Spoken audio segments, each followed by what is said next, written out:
Good afternoon, Stampers. Today we're going to make this little treat pocket. There's a lot of tutorials out there on how to do this. Frenchie has one if any of you follow her. Great voice, fun to listen to. I'll put a link to her video below this. She gives basically the same instructions I do. The only reason I'm remaking the video is because I have a kit in my Etsy store that I'm selling to make these with. In your kit, you will get 8 supplies to make 8 treat boxes. I'm just adjusting the camera. Please bear with me just a minute. I've had to make the video 4 times today to try to get the camera to work properly. Sorry. So, in your kit, you'll have enough supplies to make 8 of the treat pockets, including the little clip-on reindeer. You will have to glue the little reindeer's clothespin on the back. You'll get enough clothespins, little reindeer heads, stuff for the decorations for the front, 8 pieces of the paper already cut, everything you need but glue. You'll get ribbon and everything else. You might want to add other embellishments like pearls and rhinestones and stuff like that. So let's get started. So what we're going to do is make the little pocket. It'll hold a little turtles or a praline or a cookie. You could call it a cookie basket. Frenchie actually calls hers a Ghirardelli purse because it will hold 1 or 2 Ghirardelli chocolates in the little pouch part. So it kind of looks like a little basket because it's got these little handles. So the first thing you need to do is select your paper. Now if you've ordered the kit, your paper will be some of this. It'll be a mixture of different Christmas papers. They may not all be alike, but they'll all be either in the Old Olive, Real Red category or the Mossy Meadow, Cherry Cobbler category with matching ribbon and matching sentiments ready to put on there. The reindeer are all on crumb cake and colored and ready to go. Just have to glue the pin on the back. But your paper needs to be conducive to being folded on a diagonal. If you have a paper like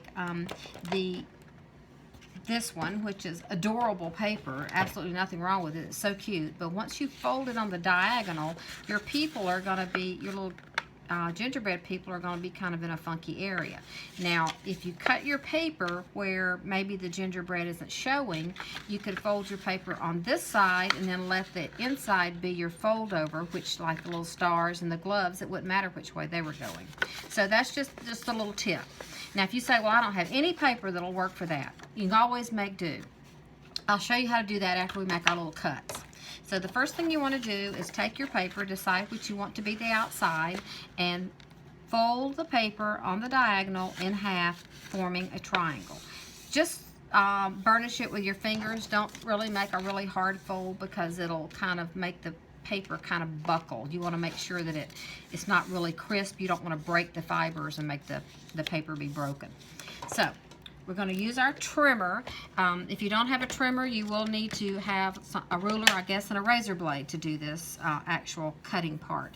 I wish there was a die from Stampin' Up! That would do this for us, but I'm afraid they don't have anything right now. So what you're going to do is take your paper trimmer, put your blade all the way up, and you're going to put your blade on 1/2 inch. You're going to put the corner of your paper right here at the 1/2 inch mark. You're going to put this on the 1/2 inch, and I've painted a little white dot there so you can actually, I can't see through when I look at dark paper, so it's just easier to have it there. Put it down, press the blade into the paper, hold it firmly.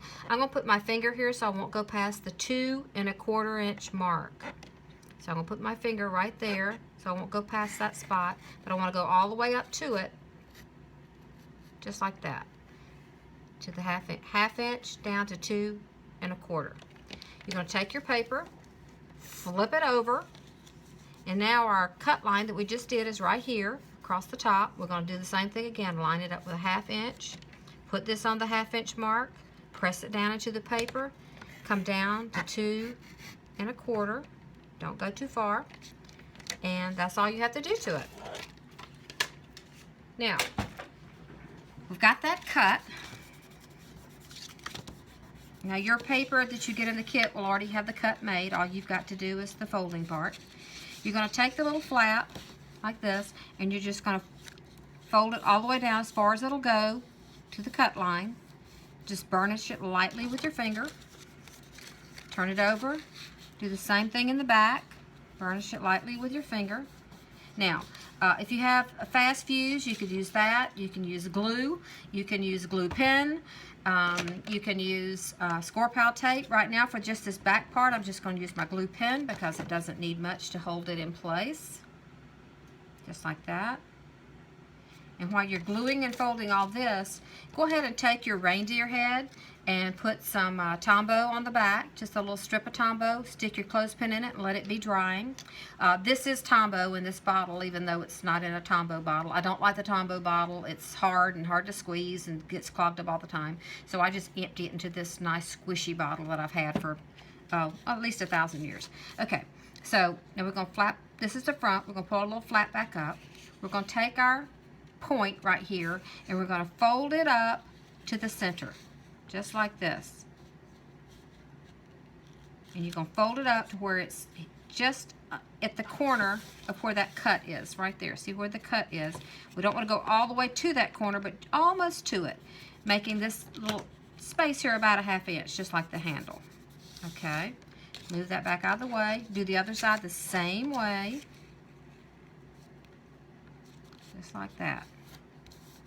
Now, we got both of our little edges folded. Now, what we want to do is glue them down.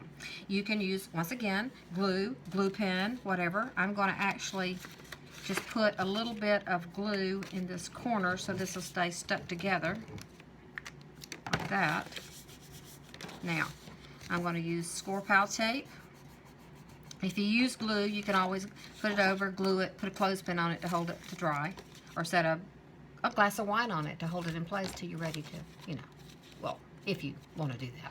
So, I'm going to use score pile tape. You can use sticky strip. I don't use sticky strip because I can't tear it with my fingers. I like something I can tear off with my fingers. I'm not as good as my friend Martha, who can actually pull the tape, use her little X-Acto box cutter knife thing all in one fell swoop. It's just amazing to watch. She does it without even having to concentrate. She's got it down to a science. Okay, pull our paper off. I use a little pointy tool to grab hold of the paper. There we go. Now we're going to fold that in. Fold this side in. Just like that.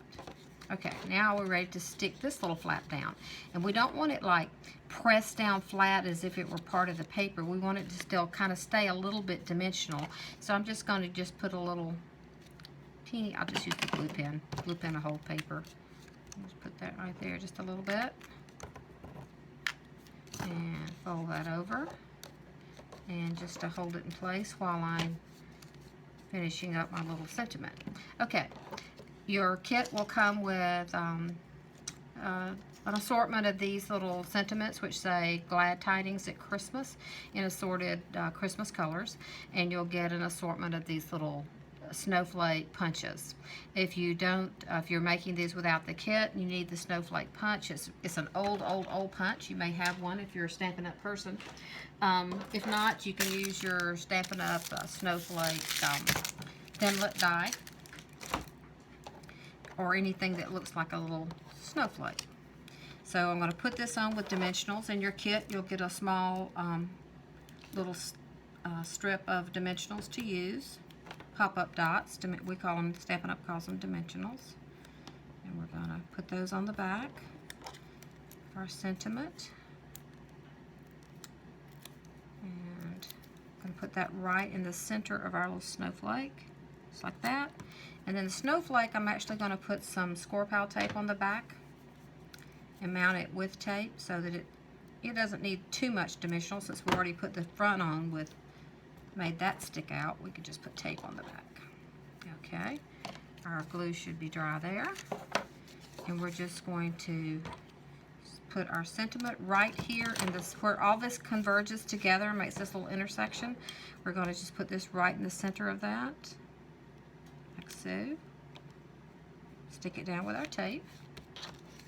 Oops, don't want the end sticking down there. There we go. Want that to stay up. Now you could add some pearls or some rhinestones or some other embellishments there if you want to. And we're going to kind of open it up a little bit. Make sure our candy fits. It does perfectly. Okay, so I'm going to tie a piece of, this is cherry cobbler seam binding. I'm going to tie that around the handle. Just tie it around the front handle, because if you don't want to tie it around both, because if you do, they won't be able to get their treat out without tearing the paper up. And you'd like it to last, you know, at least till they can get the candy out and eaten before they tear it up and throw it away. You know, not everybody appreciates handmade things. Okay, so tie that loosely like that. Trim your little ends off. If you're using seam binding tape, if you want to, now you could put some of your little Fabri-Tac or something like that on the edges to keep it from fraying, because you know how it does like to fray. And then we have our little clip is dry, and I'm going to put my little bow on. Now your little reindeer will come in your kit, will already have its little bow stuck on its head, but I'm going to stick the bow on just like that. And I'm going to take my red pen and I'm just going to kind of draw on it to make it look more like a bow, you know, like it's gathered up like that. So you can see the little gathers make it look more like a bow. And my clip is dry on the back, so I can just clip that right in the front, or you can clip it on the side or wherever you want it clipped. I'm going to put mine right in the middle. Put our little treat in, and ta-da! Ready to go. And you can just make it an assortment of colors using some of your leftover Christmas paper. If you didn't use it all up last year, it's a great thing. If you got just a 6-inch square left of something, or 8 inches left of something, yay, you can make them of all different colors. If you kind of wanted to stick all with the same theme, you can get the 6x6 paper pad from Stampin' Up, which is called Merry Moments, and it's precision cut, so it folds and works very nicely. And every pattern in here works for this project because it has it's good for diagonal folding. This is from last year's Christmas paper. I'm not sure what the name of it was. But there you have it, easy as pie. Refer to Frenchie's video below also. Down below is the link to my kits on Etsy. There's also another kit for making these little treat boxes. And there's also a video that accompanies it on how to assemble those. So, there you have it. Happy stamping!